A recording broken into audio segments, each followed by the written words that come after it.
Okay, this is chapter 3 from the book Read Me or Rue It, and this is about purgatory, and it's by Father Paul O'Sullivan, okay, which is an excellent book and an excellent writer.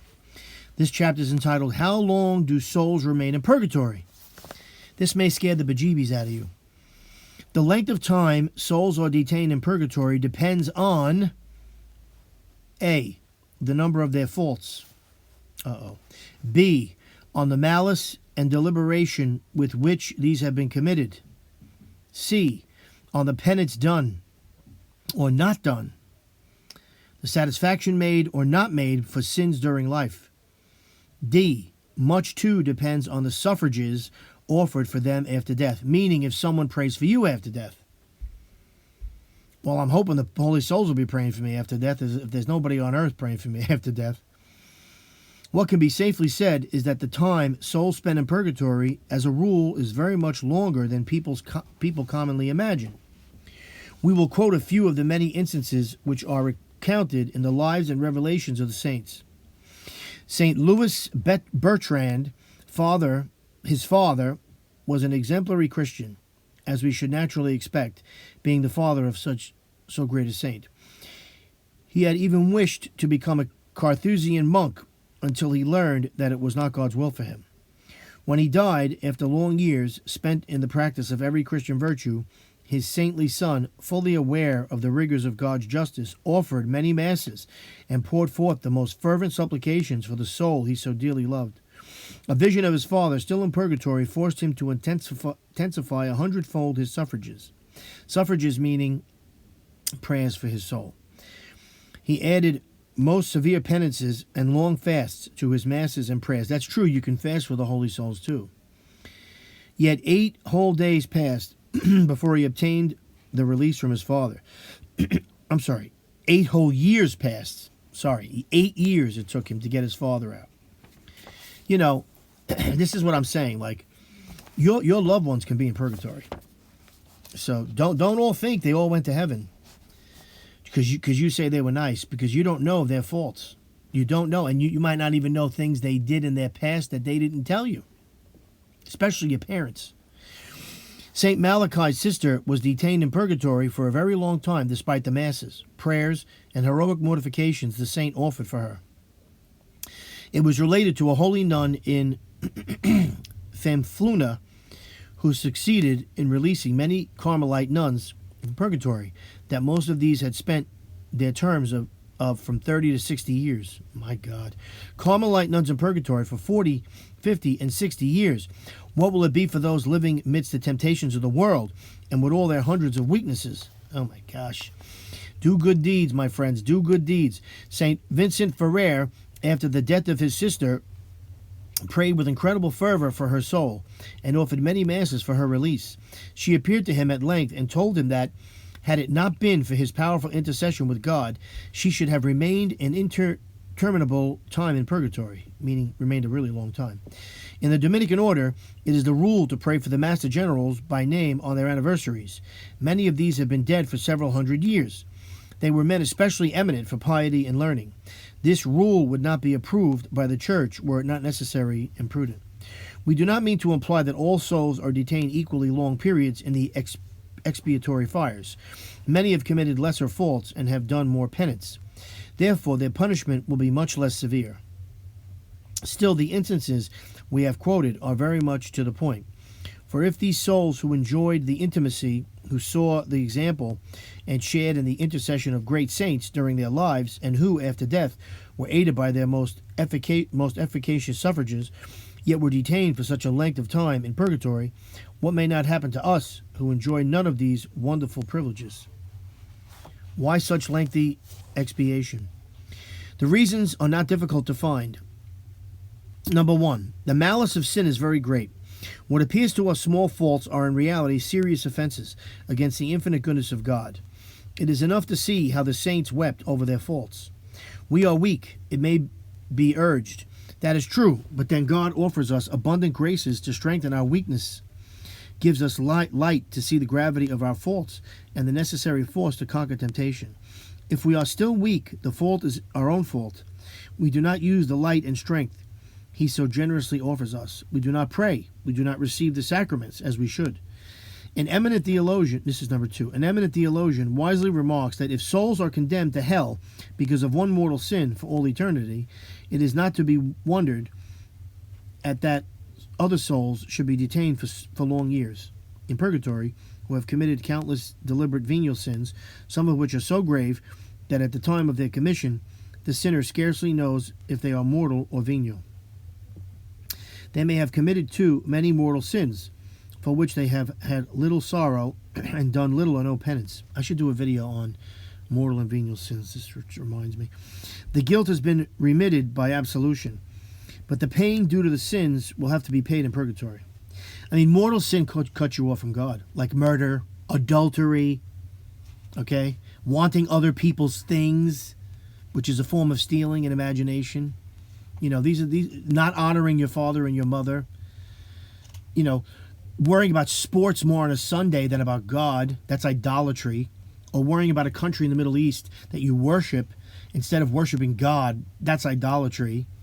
Or worshiping food, or worshiping sex, or money, or whatever. These all violate the Ten Commandments. Okay? And of course, you know, not doing to others what you would have them do unto you. And of course, the 7 deadly sins. Gluttony, sloth, etc. I have a video on it. Look them up.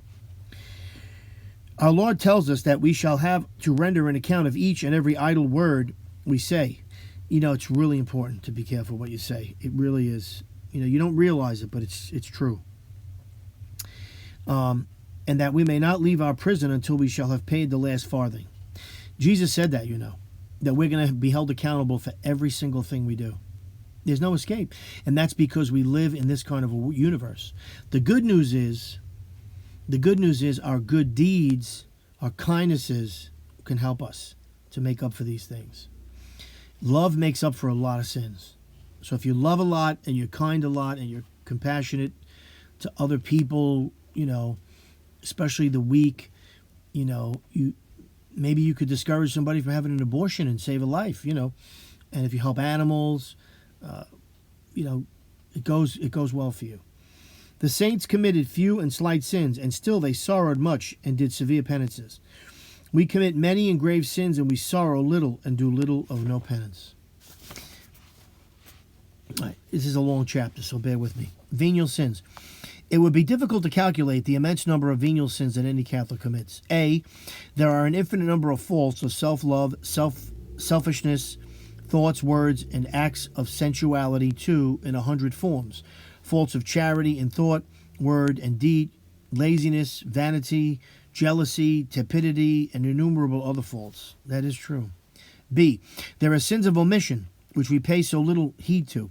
We love God so little, yet he has 1,000 claims on our love. We treat him with coldness, indifference, and base ingratitude. He died for each one of us. Do we ever thank him as we ought? He remains day and night on the altar, waiting for our visits, anxious to help us. How seldom we go to him. He longs to come into our hearts in Holy Communion, and we refuse him entrance. He dies for us on the altar every morning at Mass and gives oceans of graces to those who assist in the great sacrifice. Yet many are too lazy to go to this Calvary. What an abuse of grace. C, our hearts are mean and hard, full of self-love. We have happy homes, splendid food, warm clothes, in abundance of all good things. Many around us live in hunger and misery, and we give them so little while we spend lavishly and needlessly on ourselves. That is true. It's good to be generous. A lot of Americans are suffering right now because of the way things are going with the economic situation. Life is given us to serve God, to save our souls. Most Christians, however, are satisfied to give 5 minutes of prayer in the morning, 5 minutes at night. The rest of the 24 hours is given to work, rest, and pleasure. 10 minutes to God, to our immortal souls, to the great works we have to do. You know, our salvation depends on doing good. 23 hours and 50 minutes to the transitory life. Is it fair to God? It may be alleged that our work, our rest, our sufferings are done for God. They should be, and that our merits would be indeed great. The truth is that many scarcely ever think of God during the day. The one engrossing object of their thoughts is self. They think and labor and rest and sleep to satisfy self. God gets a very little place in their days and in their minds. This is an outrage to his loving heart, which is ever thinking of us. I mean, we should think of God constantly. Constantly. Now to the mortal sins. E. Many Christians unfortunately commit mortal sins during their lives. But though they confess them, they make no due satisfaction for them. As we have already said, the Venerable Bede appears to be of this opinion, that those who pass a great part of their lives in the commission of grave sins and confess them on their deathbed may be detained in purgatory until even the last day. St. Gertrude, in her Revelation, states that those who have committed many grave sins and have not done due penance may not share in the ordinary suffrages of the Church for a very considerable time. Conclusion. All those sins, mortal and venial, are accumulating for the 20, 30, 40, 60, 70, 80, 90 years of our lives. Each and every one has to be atoned for after death. Is it then any wonder that souls have to remain so long in purgatory? Pretty crazy stuff and a little frightening. Because, we all have faults and mortal sins. I mean, it's anything violating the Ten Commandments. These are mortal sins. And if we're not sorry and we don't make repentance for it and try to make up for it, we have to pay for it. So I think it's best to do good, love other people, make sacrifices for, some people don't want to make any sacrifices for other people.